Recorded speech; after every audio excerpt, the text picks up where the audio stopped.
Aparte-se de todo irmão desregrado. Nós vos ordenamos, irmãos, em nome do Senhor Jesus Cristo, que vos aparteis de todo irmão que ande desordenadamente e não segundo a tradição que de nós recebestes. 2 Tessalonicenses, capítulo 3, versículo 6, 11 de novembro. Muitos anos atrás, Denise e eu trabalhamos com um rapaz muito habilidoso em música, que tinha uma presença de palco simplesmente eletrizante. Entretanto, em sua vida pessoal, as coisas eram totalmente desordenadas. Ele não só tomou uma série constante de decisões insensatas para si mesmo, mas aquelas decisões horríveis estavam afetando prejudicialmente a vida de muitas pessoas. Como pastores, vimos o que aquele homem fazia. Ouvimos acerca do efeito de seu comportamento sobre outras pessoas e aconselhamos pessoas que haviam sido abusadas por ele. Por ele ser tão talentoso e ter uma presença de palco tão forte, entretanto, as pessoas ignoravam seu mau comportamento crônico, não fazendo caso, como se fosse apenas uma pequena falha em sua vida e reverenciando-o como alguém ótimo. Após muitos meses de oração, tive um forte conhecimento vindo do Espírito Santo de que aquele jovem estava a caminho de uma grande encrenca. Reuni-me com ele para discutir o seu futuro, mas ele ignorou meu conselho e prosseguiu com seu comportamento destrutivo. Não tive escolha senão reunir minha jovem equipe de liderança e lhes dizer: sei que vocês amam esse homem. Porém, por viver uma vida tão rebelde, ele se recusa a ouvir pessoas de autoridade e continua fazendo escolhas tão más em sua vida que estou pedindo que vocês se afastem dele e parem de investir seu tempo e energia nessa amizade. O que minha jovem equipe não sabia era que aquele rapaz havia se desviado tanto que começara a cometer atos criminosos. Como pastor, eu não podia divulgar tudo o que sabia, por isso pedi à minha equipe de liderança que confiasse em mim e se submetesse a mim naquele assunto, apartando-se de qualquer outra comunhão com ele. Por mais difícil que lhes possa ter sido me obedecer, eu lhes estava ordenando que rompessem seu relacionamento com aquele rapaz que estava se encaminhando firmemente para uma grande catástrofe. Tinha certeza de que se eles permanecessem perto dele, ele tentaria arrastá-los para a crise consigo. Com o passar do tempo, nossos jovens líderes ficaram extremamente agradecidos por eu haver ordenado que rompessem seu relacionamento com o rapaz. Ele acabou violando leis de comércio internacional e entrou em uma situação tão perigosa com a máfia russa que teve de se esconder para evitar ser assassinado.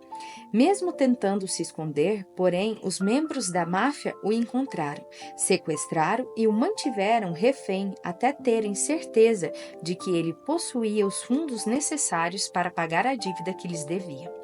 Quando por fim ele foi liberto, tinha vários hematomas das várias surras que havia sofrido nas mãos deles. Você poderia pensar que, após sofrer tamanha brutalidade, aquele rapaz teria aprendido e mudado seus hábitos. Porém, em vez disso, ele persistiu em sua rebelião à autoridade e continuou a cometer atos muito incorretos em sua vida. Embora fosse um irmão no Senhor, aquele rapaz nunca aprendera a sujeitar-se à autoridade e recusava-se a dar ouvido a quem poderia ajudá-lo. Aparentemente, o apóstolo Paulo também estava ciente das pessoas indisciplinadas e insubordinadas da cidade de Tessalônica.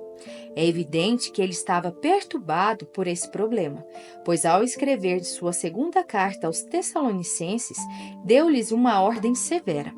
Nós vos ordenamos, irmãos, em nome do Senhor Jesus Cristo, que vos aparteis de todo irmão que ande desordenadamente e não segundo a tradição que de nós recebestes.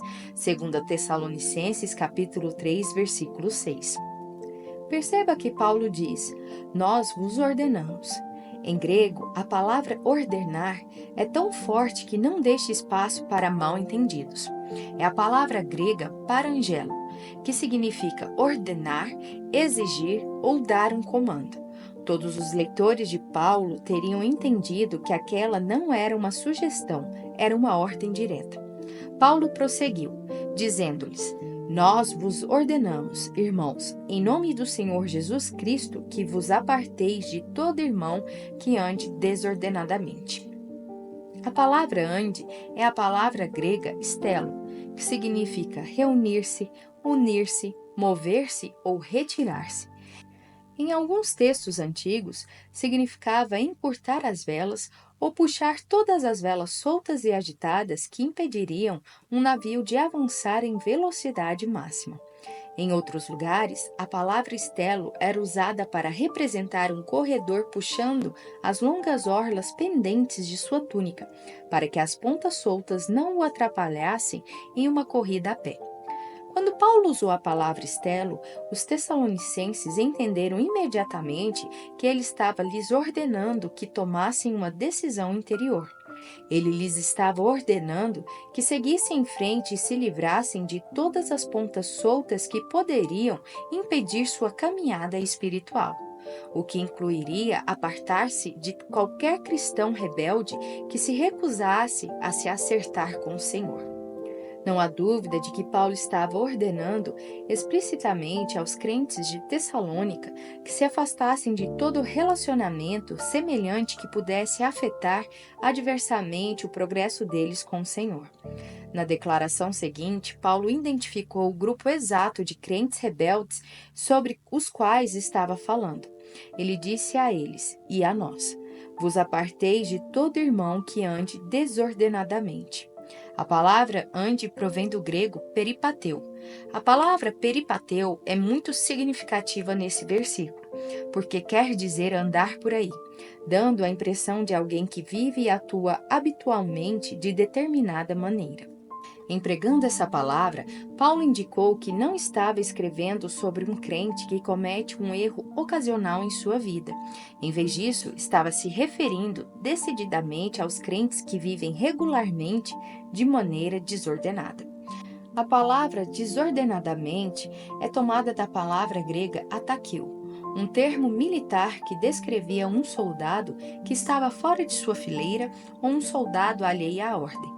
Transmite a ideia de alguém insubordinado ou alguém desrespeitoso para com os que foram colocados em posições de autoridade sobre ele.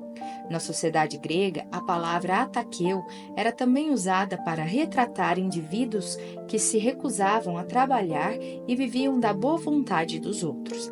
Aparentemente, algumas das pessoas rebeldes de Tessalônica se recusavam a ouvir a ordem da liderança da igreja de conseguirem um emprego. Em vez disso, elas se aproveitaram da boa vontade dos cristãos, sugando-os sempre que precisavam de algum dinheiro. Essa situação é muito clara quando você continua a ler 2 Tessalonicenses capítulo 3. A palavra ataqueu era também usada para representar pessoas que se intrometiam nos assuntos de outras. Como no caso dos tessalonicenses, aqueles vagabundos não tinham emprego e por isso tinham tempo de sobra para interferir nos assuntos dos outros. Paulo era tão contra esse comportamento que ordenou aos crentes de Tessalônica que se afastassem daqueles ociosos habituais. Paulo terminou esse versículo lembrando-os de que um vadio crônico não estava vivendo, segundo a tradição que de nós recebestes. No texto grego, a palavra tradição é a palavra paradidome, que significa entregar pessoalmente ou transmitir pessoalmente algo a alguém. Paulo havia entregado pessoalmente instruções aos tessalonicenses sobre como viver uma vida responsável. Ninguém de Tessalônica poderia alegar ignorância, porque Paulo os havia ensinado pessoalmente. Quem continuava a viver daquela maneira estava simplesmente ignorando as suas instruções. E em vez de tolerar seu comportamento, Paulo lhes disse: basta. Ao considerar todos esses significados das palavras gregas, 2 Tessalonicenses capítulo 3, versículo 6, poderia ser interpretado assim: Irmãos, nós lhes damos esta ordem em nome do Senhor Jesus Cristo. Distanciem-se de todo irmão que viva rotineiramente de forma desordenada. desrespeitando hierarquias, desonrando a autoridade, vivendo uma vida de vagabundo e recusando-se perpetuamente a se submeter à autoridade de quem quer que seja. Se vocês já estiverem envolvidos com um irmão assim, façam o que for preciso para se livrar desse relacionamento. É hora de vocês encerrarem o assunto com esse irmão e resolverem interiormente que não irão mais dedicar tempo a ele. Embora ele seja um irmão, seus atos não estão em conformidade com os ensinamentos que vocês aprenderam de nós. O mandamento de Paulo é muito claro. Embora tais irmãs ou irmãos estejam relacionados conosco em Cristo, não devemos ter comunhão íntima com quem demonstra desrespeito pela autoridade e rotineiramente vive uma vida desordenada. Quando um crente vive desafiando a palavra de Deus e a autoridade estabelecida por ele, precisamos tomar a decisão pessoal de nos afastar, para não colocar neles o nosso selo de aprovação por afiliar-nos a eles. Sim, precisamos continuar a amá-los. Não obstante, chega um momento em que precisamos nos desassociar de crentes extraviados e rebeldes. Ao fazê-lo, nós os ajudaremos a perceber que estão errados e a evitar que o nosso próprio testemunho seja afetado negativamente.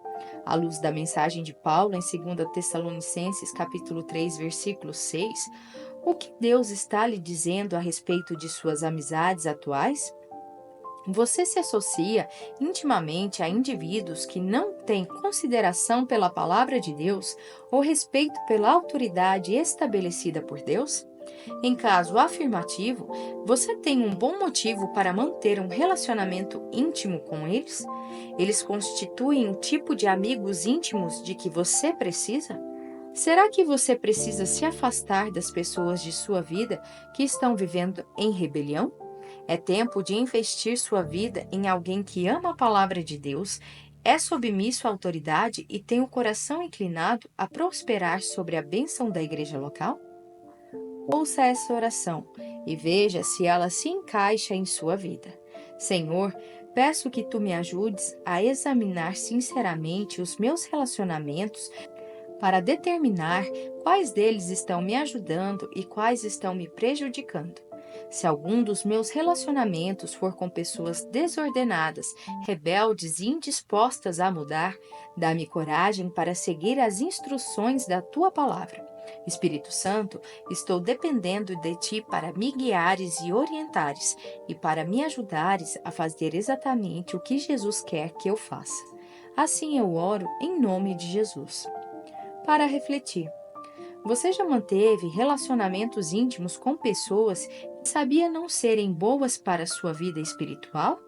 Como resultado dessa afiliação íntima, você foi afetado negativamente? Você consegue pensar em alguém de sua vida que está se associando muito intimamente a pessoas que têm o potencial de influenciar negativamente a vida dele? Você expressou a essa pessoa as suas sinceras preocupações? Você aplicou tempo à oração pedindo a Deus para resolver esta situação? Em caso negativo, por que não separa alguns minutos agora mesmo para pedir ao Senhor que opere nessa situação, protegendo seu amigo ou parente do dano potencial que você prevê? Curte, comenta e compartilha. E até o próximo devocional.